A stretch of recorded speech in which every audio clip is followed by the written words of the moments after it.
আসসালামু আলাইকুম। আজকে আমি আপনাদের সাথে ধারাবাহিকভাবে বুখারী শরীফের ৩৩ নম্বর হাদিসটি নিয়ে আলোচনা করব। তাহলে আসুন মূল ভিডিওতে যাওয়া যাক।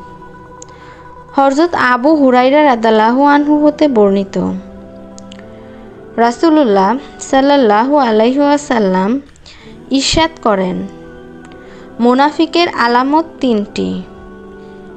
১. যখন কথা বলে মিথ্যা বলে। ২. যখন কোনো অঙ্গীকার করে তা ভঙ্গ করে। ৩. যখন তার কাছে কিছু আমানত রাখা হয় তা খেয়ানত করে। এই ছিল আজকের হাদিসটি। এমন আরও ইসলামিক ভিডিও পেতে হলে আমাদের চ্যানেলটিকে সাবস্ক্রাইব করুন। জাযাকাল্লাহু খাইরান।